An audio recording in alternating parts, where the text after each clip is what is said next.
ఎన్నో ఆశలతో ఈరోజు టీడీపీ జనసేన ఉమ్మడి జాబితా రిలీజ్ అయింది. దానిలో భాగంగా వాళ్ళు జరిగిన అనౌన్స్ చేసిన జాబితా ప్రకారం చూసుకుంటే అన్ని రకాలుగా చూసి చేసామని చెప్పి చంద్రబాబు నాయుడు స్టేట్మెంట్ ఇచ్చారు.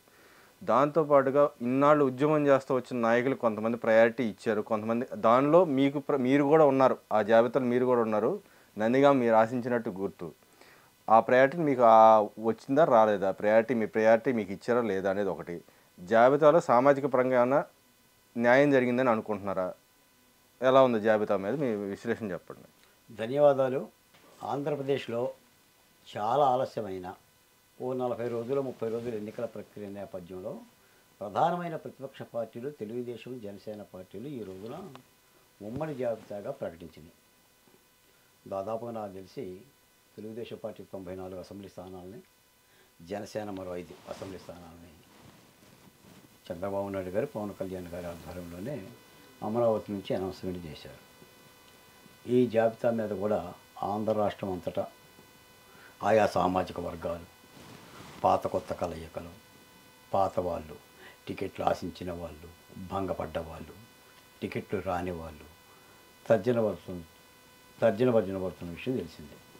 సాధారణంగా తెలిసి ఏంటంటే ఏ ఎన్నికల ఎపిసోడ్లో అయినా నియోజక ఇన్ఛార్జీలు వేరు, పోటీ చేసే ఎమ్మెల్యే అభ్యర్థులు వేరు. ఇప్పుడు చంద్రబాబు నాయుడు గారు ప్రకటించింది ఎమ్మెల్యే అభ్యర్థులు. వైసీపీ పార్టీ కూడా ఇప్పటివరకు అభ్యర్థుల పేరు మీద ప్రకటించాలి, ఇన్ఛార్జీలనే ప్రకటించింది. అయితే ఈ రోజున మేము చెప్పాలనుకున్నది ఏంటంటే, సహజంగా మేము కూడా ఆశించింది ఏంటంటే,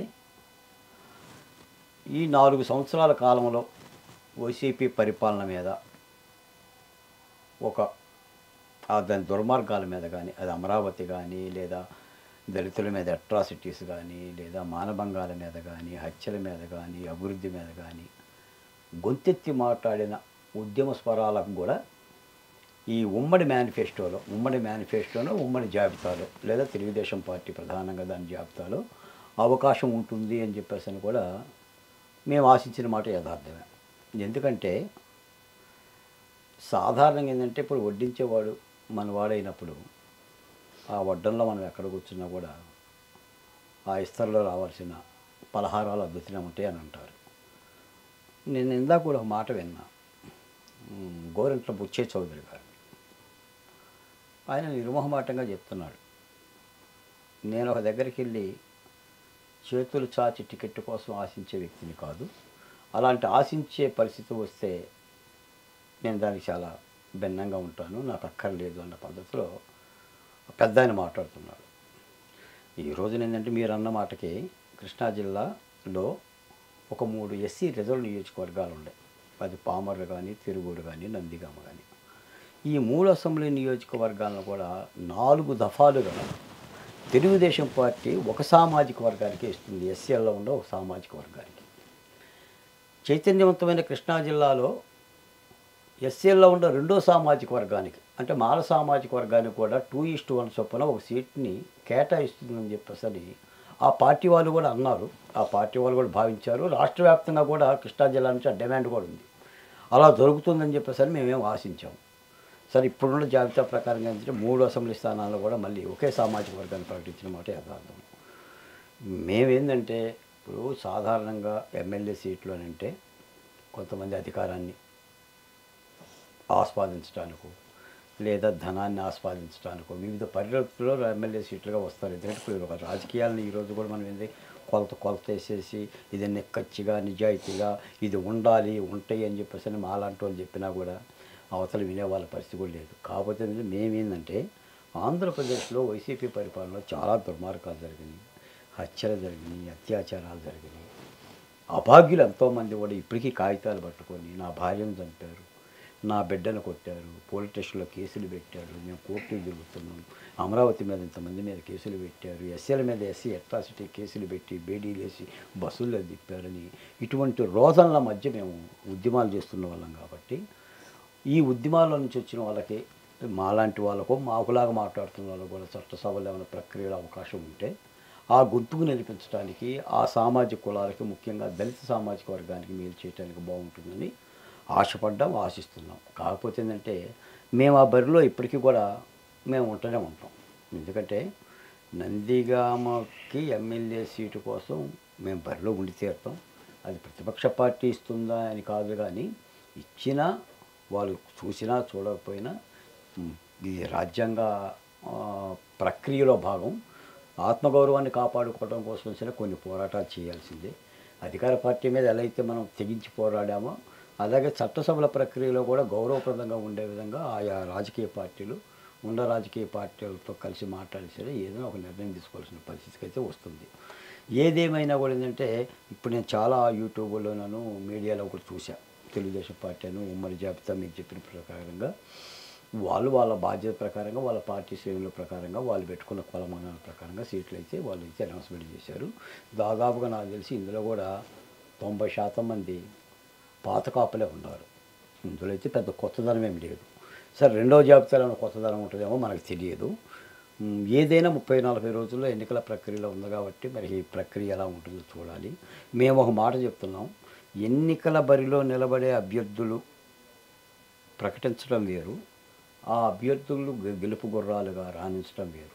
ఎందుకంటే ప్రతిదీ కానీ సూక్ష్మాతి సూక్ష్మంగా ప్రతిపక్ష పార్టీలు చూసుకొని అడుగు వేసుకోవాలి. సరే పార్టీలో చెప్తున్నారు, మేము సర్వేలు చేసాము, చాలా శాంపిల్స్ తీసాము, 1,50,000 తీసాము, 2 లక్షలు తీసాము శాంపిల్స్, ఆ ప్రక్రియలోనే మేము ప్రకటించుకుంటున్నాం అని చెప్పేసి మాట్లాడుతున్నారు. వాతావరణాన్ని చూడాలి. రేపటి యుద్ధం మాత్రం వైసీపీ పార్టీ మీద లేదా అధికార పార్టీ మీద జరిగే ఈ రాజకీయ పోరాటం మాత్రం కొంత సంక్లిష్టంగా ఉన్నమాట మాత్రం యథార్థం. వీటితో పాటు మళ్ళీ ఒక 3-4 పార్టీలు ఉన్నాయి. కాంగ్రెస్ పార్టీ ఉంది, సిపిఐ ఉంది, సిపిఎం ఉంది. వాళ్ళు ముగ్గురు కలిసి ఒక కూటమిగా పోతామని చెప్పి వాళ్ళు మాట్లాడుతున్నారు. వీళ్ళు ఒక కూటమి అవుతున్నారు, వైసీపీ ఒక కూటమి అవుతుంది, మళ్ళీ భారతీయ జనతా పార్టీ ఇన్వాల్వ్ అవుతుంది. ఈ కోణంలో మన త్రిశూల పథకం లాగా 3 యాంగిల్స్లో కూడా పోరాటం జరిగే పరిస్థితి ఉంది.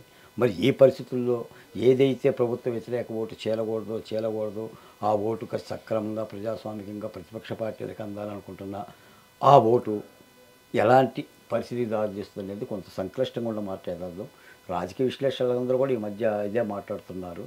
ఏదైనా వైసీపీ పరిపాలనని గద్దెదించాలన్నా చేయాలన్నా కూడా ఈ ఓటునని కానీ లేదంటే ప్రతిపక్ష పార్టీలు అభ్యర్థుల ఎంపికలో కానీ సరైన పద్ధతి తీసుకోవాలి, సరైన నిర్ణయాలు తీసుకోలేదని ఆనాడు ఆశించాం, మొన్న ఆశించాం, నేడు ఆశిస్తున్నాం.